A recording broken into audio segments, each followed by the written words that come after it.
What happens when the man who built the business from scratch pretends to be the one answering phones at the front desk? Owen Carter stood outside the fifth location of his chain of boutique wellness spas, his worn hoodie pulled low over his forehead. He looked nothing like the polished CEO who had once swept national press for turning a single rented massage room into a five-store empire. Now, with a salt and pepper beard grown out, dyed hair, and thick glasses, no one would guess he was the man behind it all. This location was the only one he hadn't personally stepped foot in. It had opened during the pandemic and had been run entirely by hired managers. The place had solid numbers, but reviews were dipping. Clients complained about long wait times, rude staff, and missed refunds. His district manager, Tasha, had brushed it off to a few bad shifts.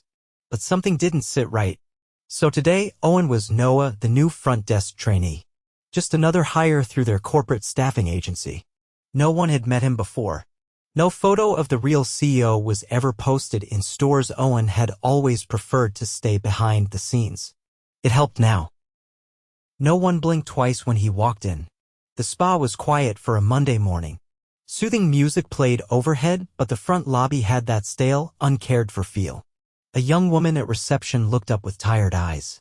"You're Noah, right?" she asked. "I'm Zariah Ames. I'll train you today. Just be patient with me, okay? We're short-staffed." Owen nodded. "Got it. Just tell me what to do." Zariah didn't smile, but she didn't seem cold either, just exhausted. She moved quickly, showing him how to check in clients, answer phones, and process payments. "Phones always ring off the hook," she muttered. "And don't expect help from back office. If customers ask for refunds, log it in the green ledger under the counter. But tell them it'll take 3 to 5 days." "Why the delay?" Owen asked casually. Zariah rolled her eyes. "Ask Mr. Powers. He's the manager here. Says it goes through corporate first." Owen made a mental note. Refunds were processed same day at all other locations. The front door chimed. A middle-aged woman in workout gear walked in, clearly frustrated. "I've called 3 times about my refund," she said sharply. "I canceled in advance and you still charged me. No one's gotten back to me." Zariah stiffened. "I'm sorry, ma'am. Excuse me, ma'am." Owen cut in. "Can I look into it?" "What's your name?" "Janice Holloway." He pulled up her profile. Sure enough, the appointment had been canceled 2 days prior. A note in the system said refund approved, but nothing else. "I'll speak to the manager right now," Owen said. Zariah's eyes widened a little, but she didn't stop him. Powers was in the back office. Owen knocked once and stepped in. Powers was a broad, balding man in his 40s, in a tight polo shirt. He barely looked up from his phone. "What?" "There's a refund that didn't go through." "Janice Holloway." Powers waved a hand. "Yeah, I'll handle it later. We don't process those right away. But the system says it was approved 4 days ago." "And?" Powers snapped. "You just started. You don't know how things work around here." Owen felt heat rise in his chest. "Customers are getting upset. They can wait. That's not your job, Noah." Owen left the room, jaw clenched. Back at the desk, Zariah was apologizing once again to Janice. "Ma'am," Owen said quietly, "I promise this will be fixed today. Here's my name and number. I'll personally follow up." After Janice left, Zariah leaned in. "You shouldn't have done that." "Why not?" "Because Powers doesn't like when people question him. He'll make your life hell." Owen didn't answer. He just watched as Powers walked past them, whistling to himself. Behind his back, Owen noticed the green refund ledger had a thick stack of cash inside it, folded bills, not receipts.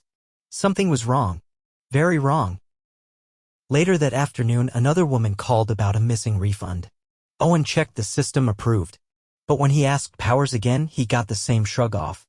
"Maybe it got lost," Powers said. "Tell her to call again next week." Owen stayed late, helping Zariah lock up. She looked beat. "Why are you still here?" she asked. "Just want to learn," Owen said. She gave him a tired nod. "You're weirdly nice for someone new." He chuckled. "I've got a lot to learn." As she walked out, Owen returned to the ledger. He flipped through the pages. Each approved refund had a name, a date, and nothing else. No transaction IDs. No processing notes. Just handwritten entries. He reached in and carefully pulled out one of the wads of cash. There were nearly $700 folded between the pages. His stomach dropped. He checked the security camera above. It was pointed toward the front door but not the desk. Owen left the ledger exactly how it was. Back in his car, he sat for a long time in silence. This wasn't just laziness. This was theft, systemic and quiet. And it had been happening under his nose for months. Owen arrived early the next morning before the doors unlocked. The parking lot was still empty except for a battered silver sedan he didn't recognize. A man in janitorial blues was unloading cleaning supplies from the trunk, shoulders hunched against the cold. He nodded at Owen without speaking and pushed open the side entrance with a key. Inside, the spa was quiet. Dim lights glowed above the hallway, the front lobby still dark. Owen made his way to the desk. The green ledger was gone. That didn't surprise him. What did surprise him was Zariah already sitting at the terminal, eyes locked on the screen. She had a travel mug beside her, steam curling from the top, and a small notebook open with handwritten notes. She didn't look up when he stepped behind the counter. "You're early," she said without emotion. "Just wanted to get a head start," Owen replied. She tapped a few keys, leaned back, then finally looked at him. "Powers changed all the passwords last night." "Why?" She raised one shoulder slightly. "Said we had a breach." Owen leaned forward. "You think he knew we saw the ledger?" "I didn't see anything," she said quickly, then lowered her voice. "You should stop asking questions out loud. He has people." "People?" She nodded once, then stood. "I'm gonna get towels from laundry. Don't pick up line 2, it doesn't ring through properly." She disappeared down the hallway. Owen sat in her place, staring at the login screen. The system had been reset. Even the guest profiles were inaccessible. He tapped blindly at the keyboard, then stopped. A man entered through the main doors, mid-30s, tall, with a gym bag slung over one shoulder. His name tag read, Jared, massage therapist. He looked Owen up and down. "You the temp?" "Yeah." "Noah." Jared dropped his bag behind the counter and leaned on the desk. "Don't let Powers scare you off. He gets territorial." "I noticed." Jared glanced around, then lowered his voice. "You should know he's not just skimming refunds. He's selling product out the back. Oils, scrubs, retail inventory. Keeps the boxes off the books." Owen kept his expression neutral. "How do you know?" "I helped him carry a shipment once. Thought it was a delivery. Then I saw him load it into his truck. Said it was damaged inventory being returned. But none of it was logged. Why didn't you report it?" Jared gave a dry laugh. "To who? Tasha? She's the one who hired him. They used to work together at some gym chain that went under." Owen stared straight ahead. That connection hadn't come up in any of her reports. "You still have access to scheduling?" "I check my own, that's it." "Why? Can you see who's working front desk Friday?" Jared nodded and pulled out his phone. After a few swipes he said, "Just Zariah. Full shift. No manager? Powers is off Fridays. Golf?" Owen stood. "Thanks." Jared gave him a curious look. "Why do you care?" "Because this place is bleeding. And nobody's patching it." They were interrupted by the front door swinging open. A short woman in her 60s stepped in, clutching a small paper bag. Her eyes searched the room until they landed on Jared. "I have an appointment with you," she said with a soft voice. 11 o'clock. Jared smiled politely. "Yes, Miss Kumar. You're early. You can wait in the lounge." She nodded and turned, then hesitated. "Last time," she whispered to Owen, "I left my earrings in the locker, small gold ones. I reported it, but no one ever called." Owen nodded slowly. "I'll look into it." After she disappeared down the hallway, Jared whispered, "That's the third client who said something went missing. 2 last week. Did they all report it?" "Yeah, but the reports disappear." Owen's throat tightened. He checked the terminal again. The incident log, which was supposed to be reviewed weekly by management and sent to corporate, was completely empty. By noon, the spa was busy. Clients rotated in and out of treatment rooms. Owen managed the phones and greeted walk-ins while Zariah handled checkouts. Powers didn't show up all morning. At 2, a young man with a delivery badge walked in carrying a brown cardboard box. He placed it on the counter and handed Owen a form to sign. "Is this return or new stock?" Owen asked. "Return. Marked damaged," the man said, flipping through his clipboard. "But it's sealed. Who authorized this?" The man pointed at the printed label. "Signed by M. Powers." Owen scanned the box. The name of their organic supplier was printed along the tape line. He nodded and signed. Zariah returned from restocking. "What's that?" "A return Powers authorized." She opened the box without hesitation. Inside were full-size bottles of high-end massage oil, unopened, still sealed. "None of this is damaged," she said under her breath. "Do we have a camera behind the spa?" "No. Just the front lobby and hallway." Owen leaned in. "Would you be willing to report this directly to corporate?" "I already did," she said. 3 weeks ago." He looked at her carefully. "And?" "No response. I never even got confirmation." The front door opened again. This time, a woman in business attire walked in sharp blazer, clipboard, tight bun. She looked confused for a second, then walked up to the desk. "I'm here for the quarterly inspection," she said. "Where's the manager?" Zariah stiffened. "He's out." The woman frowned. "Who's the lead today?" Owen stepped forward. "I can assist." She raised an eyebrow. "And you are?" "Temporary front desk," he said. "But I know the systems." She hesitated, then opened her clipboard. "Let's start with the inventory sheet." Zariah and Owen followed her to the back room. She began checking item counts. Within minutes, her pen slowed. "These numbers are off," she said sharply. 30 units of sea salt scrub are missing. 22 of eucalyptus oil. And why are 5 refund receipts missing serial codes? Owen waited. Zariah spoke calmly. "That's how the store manager runs things. We've kept records as best we can." "But the ledger and receipts are locked in his office." The inspector's eyes narrowed. "That's a violation." She moved to the filing cabinet and tried to open it. "Locked." She turned. "Where's the key?" "Only Powers has it." She made a note on her clipboard. "This is unacceptable. I'm marking this location for immediate audit." Owen nodded. "I'll let Powers know you came by." She didn't smile. "I'll let corporate know myself." After she left, Zariah exhaled slowly. She's the first person who actually cared. Owen checked the time. "You're off at 5, right?" "Supposed to be. Don't stay late today. I'll cover the phones." She gave him a long look.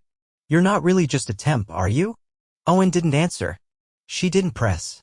The moment the door closed behind her, Owen walked back to Powers' office. He pulled out the keyring he'd taken from under the desk drawer that morning where Powers always left it when he went out. One key fit the filing cabinet. Inside were stacks of envelopes. Customer receipts, refund forms, and handwritten notes.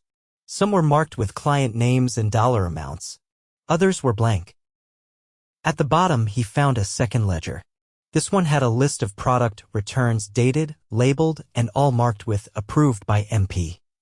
There were no shipping confirmations, no return IDs, just names and quantities. He took photos of every page. Then he closed the drawer, locked it, and returned the keys. The next morning, he wouldn't be Noah anymore. He'd be Owen Carter, and he'd be walking in through the front door with 3 people from corporate legal and compliance behind him. And Powers would be out before he had the chance to touch another dollar. Friday morning, Owen didn't enter through the side. He stepped through the front doors at exactly 9, dressed in a navy sport coat and collared shirt, flanked by 2 members of the corporate compliance team and a third from legal. All 3 wore plain clothing, but their presence shifted the entire energy of the lobby. Zariah, already behind the desk, straightened immediately at the sight of them. Powers wasn't in yet. "Do we go straight to the office?" one of the compliance officers asked in a quiet voice. "Not yet," Owen said. "We wait until he walks in. I want him to see who he's answering to." Zariah stood frozen behind the desk. Owen walked up to her. "Good morning," he said softly. "I'm Owen Carter, Founder of this company. She stared at him, stunned into silence. I owe you a proper conversation later, he added. But right now, I need you to just go about your shift like usual. Can you do that? She nodded slowly. Yes. Yes. She turned back to the desk just as the front door opened again. Powers strolled in wearing a windbreaker and sunglasses, holding a to-go cup. He stopped when he saw Owen, his brow furrowing. Can I help you? Powers asked, dropping the cup on the counter. You can start by unlocking your office, Owen said calmly. Powers blinked. I'm sorry, who are you? Owen didn't answer. One of the compliance officers stepped forward and held out a printed notice. You're being placed on immediate administrative suspension pending a full investigation into financial misconduct and inventory fraud. You no longer have access to company systems or premises. Please accompany us to the office to collect your personal items. Powers glanced at Owen again, comprehension finally dawning. You're the owner. Owen didn't respond. Instead, he turned to Zariah. Can you please call Jared and ask him to observe the inventory count? I want someone neutral present. Zariah nodded, already picking up the phone. Powers laughed under his breath. This is absurd. You show up out of nowhere and suddenly I'm being accused of fraud. We'll review everything in your office, the legal rep replied. You'll have a chance to respond through proper channels. I've worked in this industry for 20 years, Powers snapped. You don't pull this stunt without warning. You're right, Owen said, voice steady. I should have seen this earlier. That's on me. But today you answer for it. Powers opened his mouth again, but one look at the three professionals behind Owen seemed to drain the fight from him. He turned and marched toward the back. Owen didn't follow. He stayed in the lobby. Jared arrived 5 minutes later, confusion written across his face. Zariah said you needed me? Owen nodded once. You've been honest. That matters. I'd like you to witness the inventory check. No pressure. Just eyes on the process. Jared hesitated, then nodded. All right. While the team handled the back office, Owen pulled Zariah aside. I want to know what you need to do your job well. Not later. Right now. She blinked. You're asking me? I've seen how hard you work. What's missing? She looked down for a second, then back up. We're constantly short. Front desk is supposed to have 2 people open to close. I haven't had a full shift partner in weeks. Phones are nonstop and check-ins pile up. When clients complain, there's no time to explain anything because there's a line out the door. Why hasn't staffing been adjusted? Tasha said we didn't have budget. But Powers was clocking overtime every week. Owen's jaw flexed. What else? We're not trained on what to do when inventory disappears. The cameras don't show half the areas they should. And if we report anything missing, it just gets ignored. Who else raised concerns? 2 others. One quit. The other got hours cut until she left. Owen nodded once. That ends today. She hesitated, then asked, why did you come undercover? Because I built something I thought was solid. And I got lazy. I listened to filtered reports and forgot what it's like to be on the floor. That almost cost us everything. From the back, the legal rep returned with a sealed envelope and a small box of Powers' belongings. She handed Owen a printed report. Enough here to begin termination proceedings, she said quietly. We'll handle it. Owen stepped away from the front and walked into the break room. The space was cramped, a microwave blinking 12, and a half-used roll of paper towels on the counter. He stood in front of the whiteboard with the schedule posted. Next week's shifts were already marked. Zariah working 6 days, all solo. He pulled the marker from the tray and crossed out the schedule entirely. When he returned to the lobby, the shift manager from another store had just arrived, summoned by corporate earlier that morning.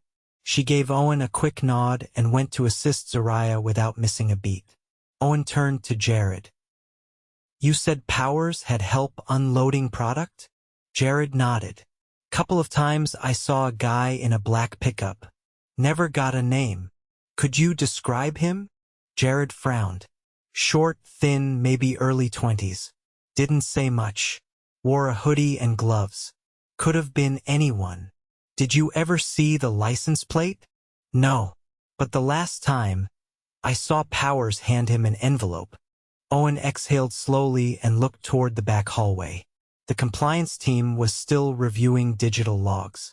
Frozen refund entries were now being pulled directly from the system. The team had already located 3 customers who'd been promised refunds that were never processed, all marked approved by Powers but with no traceable transaction. Before leaving, Owen requested the footage from the last 2 weeks be archived. Then he made 2 calls. The first was to HR to begin the formal termination of Powers' employment and initiate a full audit of the hiring process handled by Tasha. The second was to a private IT contractor to install updated surveillance that covered all blind spots, especially the back inventory door. By late afternoon, the atmosphere in the spa had shifted. The front desk wasn't frantic anymore. With the extra help, Zariah was moving easily between phone calls and client check-ins. Jared had returned to his treatment room. The new shift manager had already begun documenting procedural gaps. Owen didn't leave, not yet. He stayed near the front, helping quietly, answering a few phones, even folding brochures when things slowed. Around 4, Zariah looked at him carefully. "Do you always go this far?" "No," Owen said simply. "But I should've." She nodded once, then returned to the computer. At 5, a woman in a wheelchair rolled in, flanked by her daughter. They'd booked a dual session, one of their regulars, but hadn't been in for a while. When Owen greeted them, the daughter hesitated. "Are you new here?" "Not exactly," Owen said. "But I'm glad you're here." The woman smiled. "We stopped coming. Got tired of being rushed out." "You won't be today," Owen said. "Take your time." As they wheeled toward the lounge, Zariah leaned closer. "They used to be every other week regulars." "Haven't seen them in 2 months." Owen didn't respond. He watched the hallway until they disappeared inside. Later that evening, when the last client left and the doors were locked, Owen called the entire staff into the lounge. Only 6 were still on site. "Not many, but enough. I won't pretend this week didn't shake things up," he began. "But I want you to hear this from me. You didn't cause what happened here. You survived it. And that matters." No one said anything. But no one left either. "This location will not be left hanging again," he continued. "Starting Monday, your staffing doubles. A full-time assistant manager 1 will hire together will take over operations. And every refund, every client record, every discrepancy will be tracked in real time." Jared finally spoke.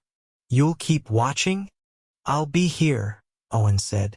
"But more importantly, you'll have the tools to speak up. And someone will listen." Zariah crossed her arms. "And if we don't? Then I failed again," Owen said. "And I'm not interested in repeating that mistake." No applause followed. No cheers. Just a quiet, collective nod. The kind that meant, "We'll see." And that was enough. For now. The following week began without ceremony. Owen returned Monday morning alone, no legal team, no compliance officers, no announcement. He wore a gray sweater, carried no clipboard, and entered through the front like any other employee. The lobby felt brighter, but not because anything had changed physically. The tension had lifted. People looked each other in the eye again. Zariah stood behind the desk, headset on, managing a client check-in and printing a service receipt at the same time. Her movements were quicker now, still focused, but not frantic. The new part-time receptionist, a college student named Lonnie, was seated beside her, scanning appointment confirmations. Zariah noticed Owen and gave a short nod. "Front desk is holding," she said without looking up. "Lonnie's got early shift. I'm overlapping until 2. Owen stepped around the counter, grabbed a spare tablet, and opened the day's report. Every appointment was time-stamped with a check-in or cancellation. Refunds had unique IDs and digital receipts, no more handwritten ledgers, no more cash entries. The system was locked to registered users with every action traceable. "Any issues this morning?" he asked. Zariah finished logging a call before answering. One client had a complaint about her last visit. Said the therapist spoke too much during the session. Non-stop talking. She didn't ask for a refund, just said she didn't feel relaxed. Who was the therapist? New guy. Rico. He's only had 2 shifts here. Owen tapped through the staff schedule. Bring him in for a conversation after his next appointment. I'll sit in. She didn't hesitate. All right. Lonnie slid a fresh intake form across the counter. Client in room 6 didn't fill this out online. Owen took it without a word. A small thing, but it showed they were paying attention again. In the back office, a new interim manager had taken over Carlene, a 10-year veteran from the original flagship location. She wasn't flashy, mid-40s, quiet, wore her ID badge clipped to a plain cardigan. But she ran a tight ship. She'd spent the last 4 days auditing every inch of the facility, from product shipments to locker room key logs. Owen trusted her. She didn't need to say much to get things done. By mid-afternoon, the spa's rhythm had settled. Jared passed through the lobby between appointments, nodding briefly at Owen. They hadn't talked since Friday's reveal. Owen waited until Jared returned from a client and stepped into the side hallway. Got a minute? Owen asked. Jared leaned against the wall, arms crossed loosely. Sure. I wanted to ask about something you mentioned last week. The guy who helped Powers move product offsite. Jared narrowed his eyes slightly. Yeah. Carlene thinks the back door logs were tampered with. The keycard records were wiped. She's filing a report, but if you remember anything else, license plate, tattoo, anything it could help. Jared shifted his stance. He wore gloves. Hoodie pulled low. Didn't talk much, but he had a limp. Right leg. Walked with a bit of a drag. Owen nodded slowly. That's something. Jared straightened. You're really sticking around? I'm not going anywhere. Not until this place runs the way it should.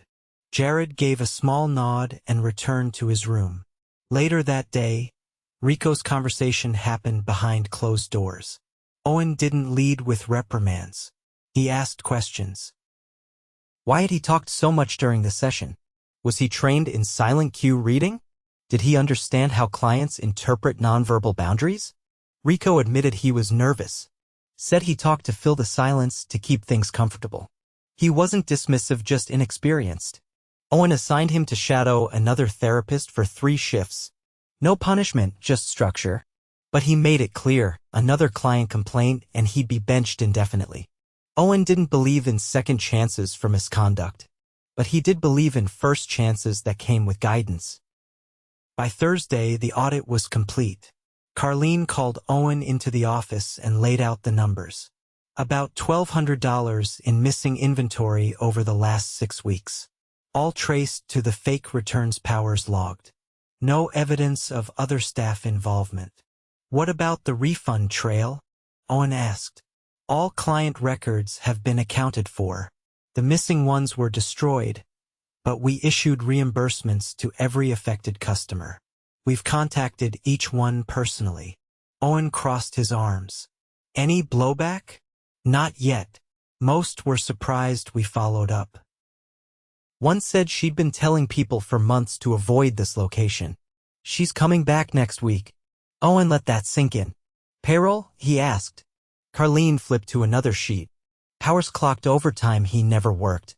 Falsified entries, small amounts, just enough to avoid attention. We've submitted it to legal. HR is processing repayment through final payroll adjustment. Owen didn't speak for a moment. Carlene tapped the table lightly. You want my recommendation? He met her eyes. Always. Keep Zariah. Promote her to assistant manager if she's willing. Bring in one more part-time receptionist. Drop Rico's hours until he's ready. Give Jared a bonus. And fix the back hallway camera, it's been dead for 2 months. Owen smiled faintly. Noted. That night, before closing, he asked Zariah to step outside for a walk. They circled the building once. The evening air was cool, the street quiet. You've held this place together longer than I realized, Owen said. She didn't respond right away. I didn't think anyone would care, she finally said. You read headlines about companies doing the right thing, but here? I figured I was just another name on a schedule. You're not, Owen said. You're the reason we caught this in time. She folded her arms, staring at the sidewalk as they walked. So what happens now? I want you to step into a leadership role. Officially, assistant manager. You'll have oversight on staffing, scheduling, and training. I'll make sure you have full access to the systems. She stopped walking. I didn't go to school for this. Neither did I, Owen said. But you already do the job. You just weren't given the title. She didn't say yes right away. But she didn't say no either. That was enough for now. The next morning, Owen arrived early again. The spa was quiet, clean, organized. He walked past the front desk, where Lonnie was prepping towels, and into the lounge where Carlene was reviewing the morning checklist. He didn't stop to make announcements or speeches. Instead, he went to the back hallway, the one with the broken camera, and stood there for a long moment. A contractor would be in within the hour to install the replacement. A new motion-triggered model with cloud backup and real-time alerts. It was a small rectangle of wall, barely 5 feet wide, but it had let a thief pass undetected for months. Owen stared at it, not with anger now, but with clarity. He turned and walked back toward the front, where the sound of clients arriving began to fill the air. The system wasn't perfect. It never would be. But this place? It was back in good hands. And this time he'd be watching.